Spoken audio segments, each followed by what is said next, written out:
Vamos a pasar ya al tema de hoy, que como dice es un repaso por el desarrollo de la historieta en la Argentina.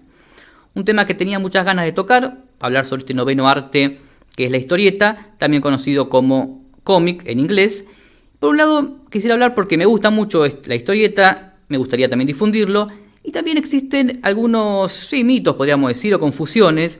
Algunos piensan que la historieta solamente es para chicos, lo que no es así porque muchas historietas, por la temática o por la complejidad, no son para chicos e incluso tampoco son para adolescentes.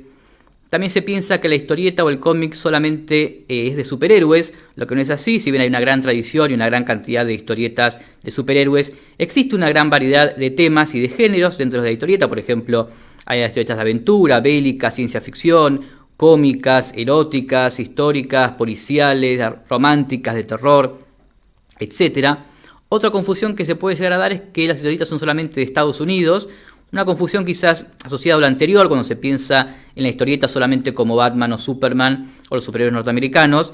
La historieta se desarrolló y se desarrolla en todo el mundo, y los principales centros o tradiciones son, Estados Unidos, Japón, que ellos tienen el manga, Francia, Italia y, por supuesto, la República Argentina. Algunos también desconocen, como dije al principio, que Argentina es el país de mayor trascendencia y mayor producción a nivel de Hispanoamérica y uno de los mayores a nivel mundial. Para empezar vamos a definir a la historieta. La podemos definir como una sucesión de dibujos que constituye un relato que puede ir o no acompañada de un texto. Otra definición es ilustraciones yuxtapuestas y otras imágenes en secuencia deliberada con el propósito de transmitir información u obtener una respuesta estética del lector. Las historietas son narraciones que cuentan diferentes historias mediante una sucesión de imágenes o ilustraciones. Están complementadas con textos, aunque algunas historietas no tienen textos.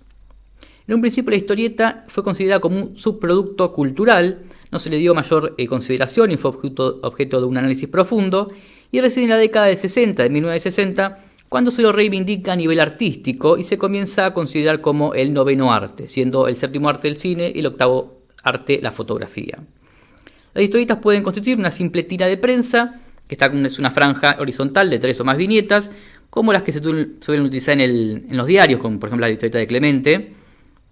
También puede ser una página, que pueden compilar varias tiras o presentarse una sola tira, pero es desplegada en toda la página y generalmente a color. También está la revista de historieta llamada Comic Book en Estados Unidos, que presenta una o varias historietas. Son las revistas más conocidas que se pueden comprar en cualquier puesto de diario, o una comiquería o una librería. También está el libro, que se concreta en el álbum de historietas, o novela gráfica, que son generalmente más grandes. Son más grandes. También están historietas en formato digital, los e-comics o webcomics, que se pueden ver a través de la computadora o de los aparatitos para leer los e-books. Las historietas, como dije, han sido cultivadas en casi todos los países del mundo y abordan muchísimos géneros. Se lo ha distinguido también con otros nombres, por ejemplo los monos, como hablan en Latinoamérica, los tebeos en España, los cómics en inglés, que la palabra cómic procede del griego cómicos, que es de pertenencia a la comedia, porque los primeros cómics o historietas eran generalmente cómicos. También están los fumetti, como lo llaman en Italia. En Japón se lo denomina manga, ya tiene una larga tradición que sería interesante tratar en otro programa. En cuanto a sus antecedentes de la historieta, podemos encontrarlos en el arte pictórico, en algunas pinturas de murales egipcias, como la tumba de Mena en la necrópolis tebana de 1422 a.C., en los jeroglíficos, en ciertas pinturas griegas y también en algunos relieves romanos, como la columna de Trajano, que se pueden ajustar a la definición de historieta como dibujos o figuras que representan actividades o acciones. En la Edad Media aparecen las narraciones visuales en las naves de las iglesias, los vitraux, y también los tapices, como el famoso tapiz de Bayeux del siglo XI, que narra cómo los normandos conquistaron Inglaterra. En estos tapices, en estos vitraux, hay una secuencia de imágenes representadas que presentan una coherencia narrativa, por eso se lo denominan como un antecedente a la historieta. También hay ejemplos de esto en el arte precolombino también. Pero es la imprenta el punto de partida en la historia del cómic, ¿no? La imprenta se introdujo por Gutenberg en 1446 y más tarde, en 1789, se inventa la litografía, que permite la impresión directa sobre la página sin ningún procedimiento humano intermedio, lo que genera una reproducción masiva del dibujo. En un principio las historietas comienzan a distribuirse en páginas agregadas a periódicos con el fin de caricaturizar eventos y políticos del momento. El objetivo principal era la sátira. A finales del siglo XIX, en Europa y Estados Unidos, los periódicos comienzan a incluir las historietas ya en el cuerpo del periódico con el objetivo de atraer a sus ventas, dado el éxito que tenían los cómics.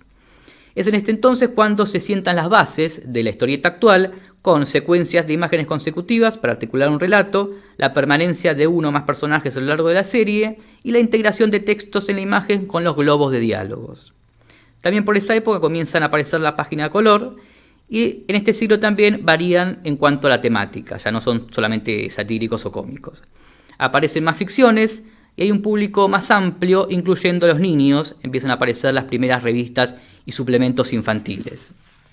En el siglo XX aparecen las historietas de aventura, hay una gran proliferación, aparecen personajes que ya son clásicos como Tintín, Dick Tracy, Flash Gordon, Tarzán. Hay también un gran crecimiento en todo el mundo, principalmente en Bélgica, Francia, Italia, Japón y por supuesto la Argentina. La década de los 40 es la época de oro de las historietas, porque allí se convierte en algo masivo, hay un gran consumo de historietas, aparecen revistas dedicadas a serializar, aparecen los comic book o las revistas de historietas, y también proliferan mucho las historietas de superhéroes, toman más fuerza las empresas como DC Comics o Marvel Comics, y se convierte la historieta en la principal fuente de entretenimiento para niños, adolescentes y jóvenes. Se acentúa también la expansión internacional de la historieta, diversificándose ampliamente. En la década de 1960, surge una nueva conciencia, considerando la historieta como un arte propiamente dicho. Surgen instituciones para estudiarlo, exposiciones, un público ya cada vez menos juvenil. Aparecen las historietas de policial negro, de terror, los antihéroes, la historieta erótica. Y ahí podemos mencionar como un máximo representante al italiano Milo Manara. Y también en esta época los superhéroes empiezan a tocar temas más sociales, lo que más tarde sería, por ejemplo, la historieta de Watchmen, de Alan Moore. Y por ese entonces también aparece uno de los personajes más conocidos y que más me gusta, el corto maltés de Hugo Pratt, del italiano Hugo Pratt. Pero también las historietas empiezan a decaer, no en cuanto a calidad, pero sí en cuanto a lo masivo, por el surgimiento, entre otras cosas, de la televisión. En los 80 y los 90 podemos también mencionar la proliferación en todo el mundo del manga japonés, y ahí se da algo curioso, porque es al revés de lo que pasó en Japón. En Japón primero apareció el manga, es la historieta japonesa, y de ahí pasa a la televisión en forma de anime. En el resto del mundo pasó lo contrario. Primero llegaron los animes, y ante el gran éxito de estos animes, como Dragon Ball, Los Caballeros del Zodíaco, etc., despertó el interés en el manga. En el siglo XXI aparecen los, como comentaba recién, los webcomics gracias a la generalización de Internet. Bien, pasado esta pequeña introducción sobre la historieta a nivel mundial, vamos a ahora a pasar al desarrollo de la historieta en la Argentina. La Argentina, como dije ya varias veces, es uno de los países con mayor producción a nivel mundial y el más importante a nivel latinoamericano. Los comienzos se remontan al siglo XIX, a finales del siglo XIX, cuando un grupo de importantes dibujantes europeos, principalmente franceses y españoles, que se habían formado en la caricatura y en la sátira, empezaron a desarrollar su trabajo en Buenos Aires, principalmente en 3 publicaciones. El Mosquito, que era un periódico semanal que se caracterizaba en los sátiras, que caricaturizaban a personajes y a hechos del momento. También la otra revista importante era Don Quijote, que también se dedicaba a la publicación humorística, y la revista PBT. Más tarde aparece la revista Caras y Caretas, una revista clásica argentina, fundada en 1898, que sería la primera donde, además de la sátira política, se empiezan a ver relatos costumbristas. En 1912 se publica en ella la primera historieta que incorpora personajes fijos, continuidad y globos de diálogo. Se trata de Viruta y Chicharrón. En 1916, la revista El Hogar aparece en las aventuras del negro Raúl, de Arturo Lanteri. Este personaje se caracterizaba por aspirar a una vida que su condición social no le permite alcanzar. También por ese entonces aparecen otras historietas clásicas como Aventuras de un matrimonio aún sin bautizar, Las aventuras de Don Tallarín y Doña Tortuga o Las aventuras de Tijerita. En 1919 aparece otra revista clásica argentina, la revista Villiquen, fundada por Constancio Vigil, que es la primera revista infantil en incluir historietas, tanto obras nacionales como también de autores estadounidenses. De hecho, Villiquen es la primera que publica Superman en el país, ¿no? En la década de 1920, La Nación es el primer diario argentino que publica historietas. La elegida sería Bringing Up Father, de George McManus, que acá se traduce como Pequeñas delicias de la vida conyugal, y sus protagonistas son Trifón y Sibebuta. Aparecen también historietas en otras revistas, como la revista El Suplemento, Mundo Argentino, y entre otras aparece la historieta Andanzas y Desventuras de Don Manolo Caranta, de 1926, y la menciono porque es el primer personaje creado por Dante Quinterno, uno de los próceres de la historieta argentina. En 1922 nace Páginas de Columba, del dibujante argentino Ramón Columba, quien le da lugar a artistas de la historieta locales. Se publica ahí en esta revista Páginas de Columba la historieta Jimmy y su pupilo de 1924, que es considerada la primera historieta deportiva y donde aparece por primera vez el clásico Continuará, dándole una continuidad en el número siguiente. En 1928 aparece la primera revista que contiene únicamente historietas, la revista El Tony, que es un semanario de 16 páginas impreso a una tinta de color. También ese año se da su aparición uno de los personajes de mayor importancia en la historieta argentina, me estoy refiriendo al indio Paturuzú, que lo hace como un personaje secundario en la tira Las aventuras de Don Gil Contento, un personaje que previamente se llamaba Un porteño optimista, que es el germen de lo que más tarde sería Isidoro Cañones, el padrino de Paturuzú, y aparece publicada en el diario Crítica, y su creador es Dante Quinterno. Más tarde se muda al diario La Razón. Y bueno, Paturuzú es este indio cacique tehuelche, buenazo, inocente, pero también rico y extremadamente fuerte, que llega a Buenos Aires, muy distinto a su hogar, y vive diversas aventuras, junto a Isidoro, el personaje de Isidoro que ya venía de antes y que además tuvo su vida propia más tarde, su propia historieta, y también otros personajes que aparecen en esta aventura de Paturuzú son la Chacha, Upa, Patora o el caballo Pampero, que también han quedado en el recuerdo. En 1929, en Crítica se publica la historieta de carácter serio, El Tigre de los Llanos, que cuenta la vida de Facundo Quiroga. Están apareciendo ya distintas historietas con carácter más serio, también aparecía la historieta de Martín Fierro. En los años 30, en La Opinión, publica Ramona, firmada por Lino Palacio. Ahí Lino Palacio también otro de los próceres de la historieta argentina, quien en 1934 también publica Don Fulgencio, en diario La Prensa. Lino Palacio es uno de los grandes de la historieta argentina y además de los personajes mencionados, crea distintos personajes clásicos como Don Sensato, Cicuta, Doña Tremebunda, Musculito, etc. Nombres que han quedado en el recuerdo y que también han quedado en el habla de todos nosotros. Por ejemplo, decide Don Fulgencio para referirse a quien no tuvo infancia, ¿no? El diario Crítica se convierte más tarde en el primero en publicar un suplemento de historietas a color en el año 1931, y hay que mencionar que Crítica en ese entonces es el periódico de mayor tiraje en toda habla hispana. En 1935 Quinterno muda nuevamente sus personajes al diario El Mundo y funda el primer sindicato de historietistas del país, el sindicato Dante Quinterno. Llegamos allí a la década del 40, cuando comienza la época dorada de la historieta argentina, que va de 1943 a 1960. Y Oscar Mazota definía a esta época dorada de la siguiente manera. A mediados de los años 40, la publicación de 3 revistas inicia una nueva era, una edad de oro, que se prolongará hasta más allá de entrada a los años 60. Estas revistas son Rico Tipo, de 1944, Paturucito, de 1945, e Intervalo, de Editorial Columba, en 1945. Suben de inmediato las cifras de venta. Se crea entonces un sindicato argentino, que asociado a la Editorial Abril, será el encargado a comienzos de los años 50 de traer al país al grupo italiano de Prat y Ongaro. También esta época de oro marca la aparición y consolidación de la historieta seria o adulta. En noviembre del 44 sale entonces la revista Rico Tipo, creado por Guillermo Di Vito, otro también de los grandes de la historieta argentina. Los personajes de esta revista eran todos creados por Di Vito y eran fieles reflejos de la sociedad de la época. Por ejemplo, el Doctor Merengue, las chicas de Di Vito, Fulmine, Bómbolo, Pochita Morfoni, Fusiustelli, que son nombres que enseguida se incorporaron también al habla popular. En esta época se empieza también a publicar la historieta de aventura con un grafismo más realista, por ejemplo, la serie Kid de Río Grande de 1942 de Alberto Breccia, Miguel Stanford y Costa de Marfil de José Luis Salinas. En 1945, Dante Quinterno saca a la luz el nuevo semanario Paturucito, que incluía en sus páginas principales la versión infantil de Paturucito, y también otras historias con historietistas del país. La temática principal de esta revista era acción y aventura.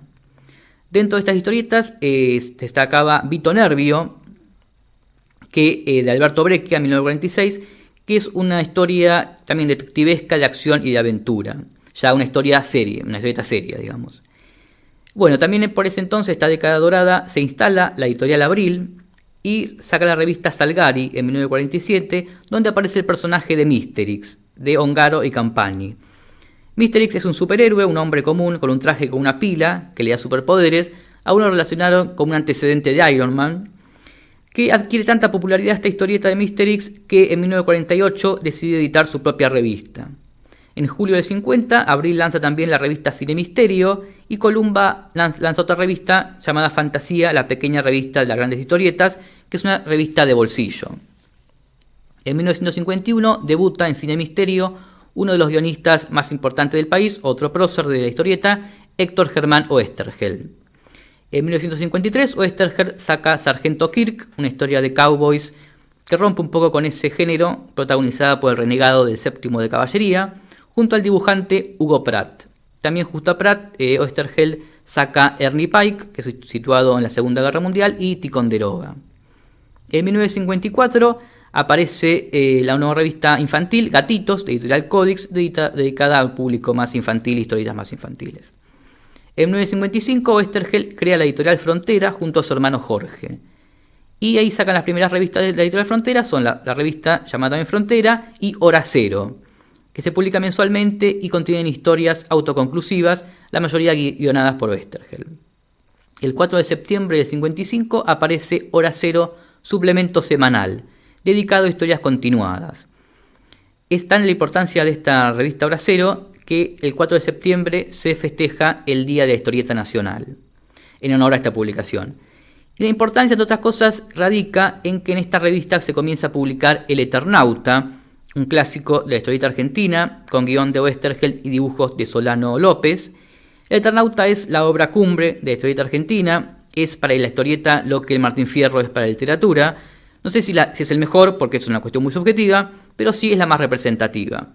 Sobre el Eternauta vamos a hacer un bloque especial en el próximo programa, pero bueno, simplemente mencionar a vuelo de pájaro la historia de Juan Salvo, este hombre común que junto a su familia y amigos tiene que enfrentar a una invasión extraterrestre en el país, o en el mundo, y en esta historieta aparece en muchos lugares emblemáticos de Buenos Aires, como el Monumental, la Plaza Italia, el Puente Pacífico, etc. También en Hora Cero aparece en el año 58 otro de los personajes clásicos de Oesterheld, Sherlock Time, de Oesterheld y Breccia, que mezcla lo policial, lo detectivesco con la ciencia ficción, a través de este personaje Sherlock Time. Bien, ese mismo año también Columba saca una revista D'Artagnan, y también sale la revista Tía Vicenta, dedicada al humor. En 1960 comienza un lento declive, por un lado hay una disminución en la producción y por otro lado se debilita la industria. Sobre esto hay tres factores principales. Por un lado, ingresan al país de forma masiva revistas mexicanas que tienen un precio menor y una mayor calidad material, ¿no?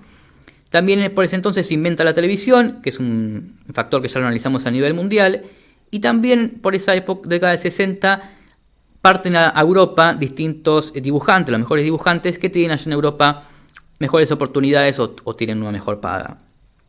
Editorial Frontera de Oesterheld cierra en 1963 y también sufren un impacto grandes editoriales como las que publican Mysterix y Ricotipo. En ese contexto, Columba es la única editorial que subsiste a esta crisis, que si bien mantiene las publicaciones clásicas, también se sacrifica un poco la calidad y se empiezan a ser más espaciados las entregas, de ser semanal pasa a ser quincenal y después a ser mensual.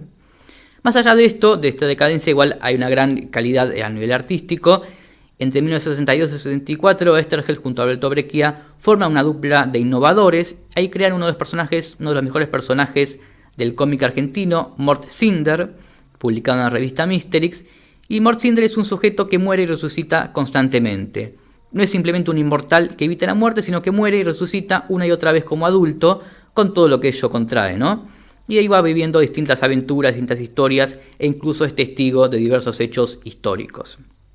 Bien, también en esta década surge otro de los personajes más clásicos y más queridos de la Argentina. Me estoy refiriendo a Mafalda, de Quino, que empieza, en realidad, Mafalda apareció como una publicidad de unos electrodomésticos, pero bueno, tiene mucho éxito y debuta finalmente en las páginas de Primera Plana el 29 de septiembre del 64, y ya el año siguiente se traslada al diario El Mundo, y un año después Mafalda se multiplican distintos diarios del país, incluso en Uruguay, y se publica en el año 65 su primer recopilatorio, que se agota en tan solo 2 días.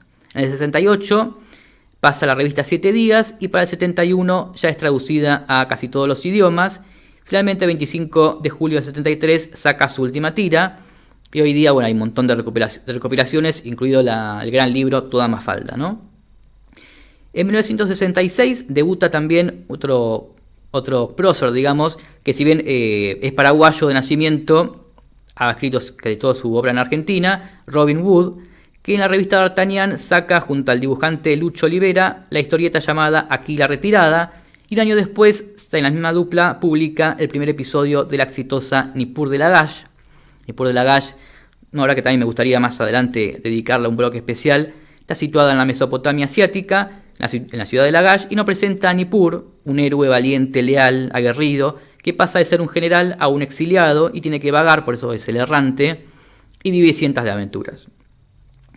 Bueno, lo que decíamos antes, a nivel mundial, la década del 60, la mirada hacia las historietas cambia, ya es el noveno arte, y en ese contexto, en el 68, el Instituto Di Tella organiza la primer Bienal Mundial de la Historieta, con representación de distintos países, entre ellos Estados Unidos, Brasil, Japón, Italia, Francia, Inglaterra, España, y esta muestra puso en escena internacional a los artistas argentinos y también se hizo conocida la historieta en círculos ajenos a esta cuestión, ¿no? También por ese entonces aparece la revista LD, Letra Dibujada, fundada por Oscar Mazota, y la primera revista en publicar ensayos, comentarios y críticas sobre la historieta. En el 69 la revista Gente, Oesterheld, ahora en compañía de Breccia, realiza una segunda versión del Eternauta. En el 72 aparece en la ciudad de Córdoba una publicación dedicada al humor, Hortensia, que si bien tiene un inicio localista, pronto toma repercusión en todo el país. Ese mismo año también sale la revista Satiricón, también dedicada al humor. En el 73 el diario Clarín hace una renovación de la contratapa de su diario, contratando autores más jóvenes como Caloi, Cris, Sendra. Ahí aparece el personaje de Clemente. En el 74 sale una nueva revista dedicada a la historieta, la revista Scorpio, de Editorial Record. En esa misma revista se comienza a publicar una sección, el Club de la Historieta, de Carlos Trillo y Guillermo Sacomano, que daba a conocer también ensayos, críticas y comentarios sobre historieta. En el 74 aparece el gaucho Inodoro Pereira, de Fontana Rosa, que es uno de los personajes también más queridos de la historieta argentina. También de Fontana Rosa podemos mencionar a otro personaje clásico como Buggy el Aceitoso, que alguien lo ha redefinido como el Harry el Sucio argentino. En julio del 75 sale a la luz El Loco Chávez, guionado por Carlos Trillo y con dibujos de Horacio Altuna, en el diario Clarín, y enseguida comienza a tener un gran éxito, uno de los personajes también más populares de la historieta argentina, la historia de este periodista, sus amigos y su sensual novia Pampita. Entre octubre y diciembre del 76 sale la segunda parte del Eternauta, con guiones de Oesterheld y dibujos de Francisco Solano López, como la primera parte, pero esta segunda parte tiene un tono más político. Para ese entonces Oesterheld ya estaba militando Montoneros. De hecho, un año después es secuestrado. Y este año también sale la revista, la última número de la revista Paturuzú. En el 78 sale a la venta una nueva revista, Humor. En el 79 aparece Las Puertitas del Señor López en la revista El Péndulo, que más tarde se muda a la revista Humor. Este personaje también es un personaje clásico. Es un hombre común, que tiene un empleo rutinario, matrimonio aburrido, pero que al atravesar la puerta del baño se abre un mundo de aventuras mucho más emocionante que el mundo en que vive. Editorial Columba lanza también una nueva publicación, Nippur Magnum, donde también se cuentan las aventuras de Nippur de Lagash, entre otros personajes. En septiembre, ya en la década del 80, en septiembre del 84, sale una nueva revista, la revista Fierro, una revista muy importante para la historieta argentina, donde trabajó entre otros Pablo de Santis, que además de ser un excelente escritor, ha hecho muchos guiones de historietas y sigue haciendo hasta el día de hoy. En la década del 90, con el dólar barato, la historieta extranjera se hace más accesible, llegan masivamente los superhéroes norteamericanos y más tarde el manga, como comentábamos antes, que inundan el mercado. Las ediciones importadas son más lujosas y más baratas que las nacionales, por lo que hace que la historieta argentina cada vez le cueste más mantenerse en el mercado. En diciembre del 92, después de 100 números, la revista Fierro deja de publicarse. Se lanza por ese entonces también la revista Cazador, que es la primera en presentar un formato de comic book, o sea, de revista de historietas, que es el formato predominante en ese entonces. En el 96 sale al último número de la revista Scorpio. Sobreviven por un tiempo las revistas de Columba, pero empiezan cada vez más a reciclar el material ya publicado. En el 96 se lleva a cabo el festival Fantabaires, que es la primera convención de historietas, humor gráfico, ciencia ficción y terror. Ya llegando al siglo XXI, cierra finalmente la editorial Columba, que es la editorial que por más tiempo publicó historietas en el país. Más tarde, ya en el siglo XXI, se empieza una tendencia a revalorizar la historieta argentina. Se vuelven a publicar historietas clásicas. Ese año 2003 es cuando Clarín saca a la venta la biblioteca Clarín de la historieta, donde va mechando historietas nacionales como también extranjeras. En el 2003 también aparece una recontinuación del Eternauta, el Eternauta del Regreso. El Eternauta ya había tenido otras continuaciones, pero no habían tenido demasiado éxito. Pero sí, con el Eternauta del Regreso tiene mucha repercusión y se empieza a revalorizar la figura y la historieta del Eternauta como obra emblemática de la historieta argentina. Bien, hasta aquí entonces un repaso por el desarrollo de la historieta en la Argentina. Por supuesto han quedado muchos títulos y autores sin mencionar. Por supuesto también hay muchos temas que podrían tratarse con mayor detalle. Y lo vamos a hacer en próximos programas, como por ejemplo el Eternauta, Corto Maltés, Nippur, etc. Esto tan solo fue el primer bloque dedicado a la historieta. Más adelante en próximos programas vamos a tener distintos bloques.